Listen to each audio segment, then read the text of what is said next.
हम सब के लिए जीसस क्राइस्ट की अपने ज़ुबान मुबारक से फरमाए हुए अल्फाज बहुत ज़्यादा इंपॉर्टेंस रखते हैं। जो जीसस क्राइस्ट ने खुद अपनी ज़ुबान मुबारक से सादर फरमाया उन्हें रेड लेटर वर्ड्स कहा जाता है और हिस्ट्री में उसकी बहुत ज़्यादा इंपॉर्टेंस है। जब फ़कीर फरीसी जीसस क्राइस्ट से पूछते हैं क्या तू मसीह है, क्या तू खुदा का बेटा है, तो यीशु मसीह क्या फरमाते हैं? हाँ मैं हूँ। इस बात पे फकीर फरीसियों ने अपने कपड़े फाड़े और कहा अब हमें किसी की भी गवाही नहीं चाहिए क्योंकि ये कुफ्र कहता है, अपने आप को खुदा के बराबर ठहराता है। जीसस क्राइस्ट ने अपनी ज़ुबान मुबारक से फरमाया मैं और बाप एक हैं। जब शागिर्दों ने कहा हमें बाप को दिखला, तो जीसस क्राइस्ट ने कहा जिसने मुझे देखा उसने बाप को देखा। क्या मैं ऐसा कह सकती हूँ? बिल्कुल नहीं, क्योंकि मैं इंसान हूँ। जीसस क्राइस्ट जब दुनिया में आए तो एक ह्यूमन बीइंग बनकर आए, लेकिन रूह खुदा की अपने अंदर रखते थे। This is as simple as that. मेरे अंदर मेरी रूह है, बेशक वो मुझे खुदा ने दी है, लेकिन मेरे अंदर नाइला की रूह है, जैसे आपके अंदर आपकी रूह है। लेकिन जीसस के अंदर खुदा की रूह है, क्योंकि वो उसमें से निकल कर आए। वो किसी दुनियावी रिलेशनशिप से पैदा नहीं हुए, बल्कि खुदा की रूह उनके अंदर है। मीन्स खुदा खुद अपनी रूह एक जिस्म की सूरत में दुनिया में भेजते हैं। This is very simple, there is no complication. Wait, yes, Jesus said बाप मुझसे बड़ा है। व्हाई? इन अथॉरिटी, अपने जलाल में मुझसे बड़ा है, क्योंकि अब मैं जिस्म की सूरत में हूँ। खुदा सिर्फ एक बॉडी नहीं है, खुदा जलाल है, एलोहीम है। वो अपनी जिस्मानियत में कहते हैं कि मुझसे बड़ा है अपनी जलाल में। अगर आप इस बात को कोट करके सिर्फ एक इशू बनाते हैं या इस चीज़ को मानते हैं, then why don't you accept that when Jesus said that me and Father are one? मैं और बाप एक हैं। जिसने मुझे देखा उसने खुदा को देखा। हम एक हैं। इससे पहले कि अब्राहम पैदा हुआ मैं हूँ, क्योंकि फकीर और फरीसी यहूदी अब्राहम को बड़ा मानते थे, मूसा को बड़ा मानते थे। जीसस क्राइस्ट ने कहा जो मूसा ने शरीयत दी वो पूरी हो चुकी, मेरी बात सुनो, मैं उनसे बड़ा हूँ। जिस्मानी एतबार से जब वो जिस्म की सूरत में है तब वो फरमाते हैं मैं उनसे बड़ा हूँ। वो फरमाते हैं कि मैं सब कुछ अपने बाप की मर्जी से करता हूँ और उसने मुझे दिया है, क्योंकि वो उससे लेके सब कुछ आया है, उसमें से निकल कर आया है, उससे सारी अथॉरिटी जिस्म की सूरत में लेके दुनिया में आया है। That's why he said all authority I have. Okay fine, अगर आप उसको सिर्फ एक नबी मानते हैं, सिर्फ एक पैगंबर मानते हैं, तो सिर्फ एक नबी और पैगंबर के पास दुनिया का इख्तियार नहीं हो सकता, आसमान और ज़मीन का इख्तियार नहीं हो सकता। नबी अपने अपने टाइम पर आए। वो ये नहीं कह सकते कि इससे पहले कि अब्राहम पैदा हुआ मैं हूँ, मैं अब्राहम से बड़ा हूँ, मैं मूसा से बड़ा हूँ, मैं सबसे बड़ा हूँ। वो ये नहीं कह सकते जा तेरे गुनाह माफ़ हुए। मैं ये जो भी लफ्ज़ बोल रही हूँ इंजील मुक़द्दस में है और जीसस क्राइस्ट के अपने अल्फाज हैं, और ओल्ड टेस्टामेंट में नबियों और पैगंबरों ने इसके बारे में पेशनगोइयाँ भी की हैं। ईसाया नबी फरमाते हैं ईसाया चैप्टर 9 वर्स 6 में ऑल अथॉरिटी उसकी है। ऑल अथॉरिटी, हशमत और जलाल वो दुनिया के शुरू से है, इब्तदा से है, आखिर तक रहेगा। जीसस क्राइस्ट खुद फरमाते हैं मैं दुनिया के आखिर तक हमेशा तुम्हारे साथ हूँ, मैं आ जाऊँगा। कुछ एक्सप्लेन करने नहीं कि आप मिसअंडरस्टैंड कर रहे थे, मेरा मतलब ये नहीं था, आप मिसगाइड हो रहे हैं। नहीं नहीं नहीं नहीं, बल्कि हमें लेने के लिए, जो उसने वादा फरमाया है उसको पूरा करने के लिए। अच्छा सुने, जब फकीर फरीसियों ने कहा कि क्या तू बादशाह है, तो जीसस क्राइस्ट ने कहा हाँ मैं हूँ और तुम भी कह रहे हो, क्योंकि यहूदी जानते थे कि मसीह आएगा, लेकिन साथ ही फरमाया कि मेरी बादशाही इस दुनिया की नहीं है। अगर होती तो मेरे साथ लड़ने के लिए पूरी फौज होती, मेरे शागिर्द होते, लेकिन नहीं है, क्योंकि मैं इस दुनिया में बादशाही करने नहीं आया, मेरी बादशाही आसमान की है। एक बात बताएं, आसमान पर रब्बुल अफ़वाज यहोवा खुदा के अलावा कौन बादशाह हो सकता है? देन व्हाई जीसस सेड कि मैं बादशाह हूँ, लेकिन यहाँ का नहीं, आसमान का हूँ। It means that Jesus and God are one. Being a parents, माँ होने के नाते, बाप होने के नाते, आप जो बेबी डिलीवर करते हैं उसके अंदर अपनी रूह होती है, आपकी रूह नहीं होती। लेकिन यहोवा खुदा ने जीसस को अपनी रूह से डिलीवर कर जी मैंने यही कहा कि उन्होंने अपनी रूह से जीसस क्राइस्ट को डिलीवर करवाया। मुकद्दसा मरियम कमारी थी और वो रूह कुदस की कुदरत से हामला हुई थी।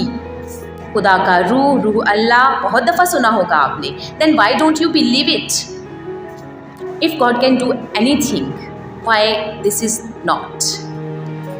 पुराने ज़माने में जब बादशाह होते थे और वो अपने अवाम का या लोगों का हाल जानने के लिए अपना भेष बदलकर अवाम के अंदर आते थे, तो क्या वो बादशाह नहीं रहते थे?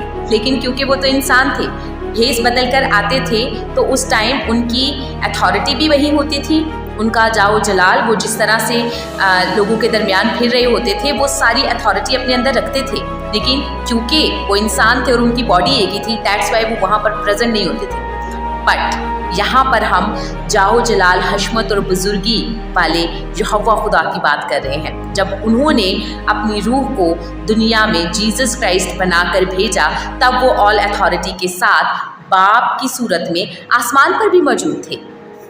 और फिर तीसरा रुकन होली स्पिरिट, जिसको हम रूहुल कुदस कहते हैं, खुदा का रूह कहते हैं, जो मेरे साथ है, आपके साथ है और हम सबके साथ रहता है। अगर तो खुदा एक टाइम पे सब जगह पर प्रेजेंट है, मीन्स खुदा की रूह एक जगह पर सब जगह पर प्रेजेंट है, इट मीन्स कि कितने ज़्यादा खुदा हैं? नहीं, इट मीन्स कि ये खुदा का जलाल है, वो ओमनी प्रेजेंट है। और इंजील मुनव्वरा में जहाँ जहाँ पर भी जीसस क्राइस्ट फरमाते हैं कि मैं बाप से हासिल करके देता हूँ, मैं बाप के हुक्म से सारी चीज़ें करता हूँ, मैं बाप से ये सारी चीज़ें लेता हूँ, क्योंकि वो बाप में से तो निकल कर आए हैं, दैट्स वाई वो वही सारी चीज़ें करते हैं। देखिए, एक नबी और पैगंबर अगर अथॉरिटीज़ रखता है, जैसे मुक़द्दस मूसा ने कुछ मुअज़ज़ात किए, बाकी नबियों पैगंबरों ने कुछ मुअज़्ज़ात किए, लेकिन ऑल अथॉरिटी नहीं थी भाई, उनके पास ऑल अथॉरिटी नहीं थी। वो गुनाह माफ़ करने का इख्तियार नहीं रखते थे, उनको अपना पता नहीं था कि वो कहाँ जाते हैं। जीसस क्राइस्ट कहते हैं, मैं जानता हूँ कि मैं कहाँ जाता हूँ, मेरी बादशाही है आसमान की, मीन्स मैं आसमान का बादशाह हूँ। अपने अल्फाज, रेड लेटर वर्ड्स, वो फरमाते हैं मेरे पास है सारे इख्तियारात, मैं अदालत करूँगा, मैं बताऊँगा किसने कहाँ पर जाना है, मेरे पास इख्तियार है किसको फिरदौस में भेजना है और किसको दोज़ख में भेजना है, मेरे पास सब कुछ है, मैं हर किस्म का इख्तियार रखता हूँ।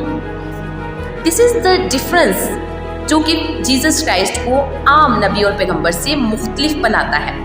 उससे बढ़कर ये कि तमाम नबी और पैगंबर इंसान की सूरत में दुनिया में आई, शादियाँ की, बच्चे पैदा किए, बहुत सी गलतियाँ खताएं भी हुई उनसे। जीसस क्राइस्ट सिनलेस रहे। आदम की वजह से ना तो उनके अंदर कोई मरूसी गुनाह था और ना ही दुनिया में रहकर उन्होंने कोई जिस्मानी ख्वाहिश रखी और ना ही उनके अंदर कोई गुनाह पाया जाता था। वो कामिल इंसान थे जब दुनिया में थे, वो कामिल खुदा हैं, क्योंकि खुदा के अलावा कोई भी कामिल नहीं है।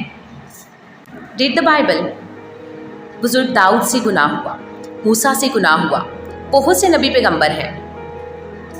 समसून से गुनाह हुआ, एलिया से गुनाह हुआ, बहुत सी ऐसी गलतियां खताएं हुई, वो कमज़ोर हुए, बहुत सी ऐसी चीज़ें आपको मिल जाएंगी। लेकिन जीसस क्राइस्ट ऑल अथॉरिटी के मालिक हैं। कुर्बानी के लिए बेऐब बर्रा दुनिया में आया। पेशन गोइयाँ इस बात को साबित करती हैं। इसके बारे में मैं पहले भी वीडियो बना चुकी हूँ कि हमारे गुनाहों की खातिर उन्हें इस दुनिया में आना था, क्योंकि यह यहोवा खुदा का प्लान था। और इसके बारे में मैंने कहा कि सिर्फ मेरी बात पे ना जाए, नबी और पैगंबरों की बातें सुने, क्योंकि वो इस बात को साबित करते हैं अपनी पेशन गोइयों में। बेशक खुदा को भूख प्यास नहीं लगती, बेशक खुदा सोता नहीं है, बेशक खुदा मरता नहीं है, लेकिन जब वो जीसस क्राइस्ट जिस्म की सूरत में है, जिस्म की सूरत में होके ही तो कुर्बान होना था, तभी तो वो पेन भी फील करते हैं, तभी तो वो भूख और प्यास भी फील करते हैं। देखिए, अगर तो जीसस ऑल अथॉरिटी के साथ कुर्बान हो जाते तो फिर वो कुर्बानी किस काम की, जिसमें ना तो कोई दर्द महसूस हो रहा है, ना ही कोई पेन महसूस हो रही है। उनके पास तो सारी अथॉरिटीज़ थी। उन्होंने कहा कि अगर मैं चाहूँ तो आसमान से फरिश्तों के तमन आ जाएंगे और वो मुझे यहाँ से ले जाएंगे, लेकिन क्योंकि ये होना ज़रूरी है और तुम मेरी जान लेते नहीं हो, मैं अपनी जान खुद तुम्हें देता हूँ। जीसस क्राइस्ट ने फरमाया, तुम मुझे पकड़ने नहीं आए, मैं खुद तुम्हें अपने आप को अवेलेबल करता हूँ कि मुझे पकड़ो, क्योंकि ऐसा होना ज़रूरी है। फिर लोगों के दिलों के हालात जानते हैं। दिलों के हालात कौन जानता है? सिर्फ खुदा जानता है। पानी के ऊपर चले जाते हैं, चलते हैं, ओमनी प्रेजेंट रहते हैं, कहीं पर भी मौजूद हो जाते हैं। ये सिर्फ इंसान के बस की बात नहीं है, ये सिर्फ एक नबी के बस की बात नहीं है। सो हम तमाम नबियों पैगंबरों को झूठा ठहरा दें? क्या हम जीसस क्राइस्ट के अपने अल्फाज को झूठा ठहरा दें? कभी नहीं, ऐसा नहीं हो सकता। सो लास्ट में यही कहना चाहूँगी, अगर हम जीसस क्राइस्ट की अलूहियत का और जलाल का इनकार करते हैं, अगर हम जीसस क्राइस्ट की क्रूसिफिकेशन का इनकार करते हैं, तो हम सब नबियों और पैगंबरों, उनकी पेशन गोइयों का इनकार करते हैं, और ये गुनाह है। और अगर हम जीसस क्राइस्ट की किसी एक बात को मानते हैं और उसके लॉजिक को नहीं समझते, तो हम दूसरी बातों को क्यों एक्सेप्ट नहीं करते? वो भी तो जीसस क्राइस्ट के अपने अल्फाज हैं। सो जो कुछ भी बाइबल मुकद्दस में लिखा है वो सच्चा इल्हाम है, और इल्हामी किताबें ये फरमाती हैं कि अगर तुम्हें किसी बात का डाउट हो तो उन किताबों से हदायत और रहनुमाई लो जो मैंने तुमसे पहले कौमों पर भेजी थी। बाइबल मुकद्दस बदली नहीं है, ये लैंग्वेज डिफरेंसेस होते हैं। इसी वजह से एक वर्स को दुनिया की किसी भी लैंग्वेज में निकाल के देख लें, आपको वही वर्स मिलेगी। और वो खुदा जो एक किताब को संभालने की ताकत रखता है, वही खुदा, सेम खुदा, उन किताबों को भी संभालने की ताकत रखता है जो उसने पहले नाजिल की थी। देखिए, कोई भी किताब आसमान से रिटन फॉर्म में नहीं आई है, बल्कि इल्हाम नबियों और पैगंबरों पर नाजिल होता था और वो लोगों तक पहुंचाया जाता था, लिखवाया जाता था। सो बाइबल मुकद्दस की गवाही देने के लिए 40 नबी और पैगंबर हैं। 3 लोगों की गवाही सच्ची मानी जाती है, तो 40 कैसा रहेगा? 40 डिफरेंट इलाकों से, डिफरेंट जगहों से, लेकिन एक ही बात करते हैं, जीसस क्राइस्ट के अपने अल्फाज बाइबल मुकद्दस में मौजूद हैं। सो प्लीज़ बाइबल मुकद्दस को पढ़ें, सीखें, समझने की गर्ज से पढ़ें, ना कि क्रिटिसिज्म की गर्ज से। खुदावंद आपकी रहनुमाई करे और अपनी हदायत आप तक पहुंचाए। Thank you, God bless you all.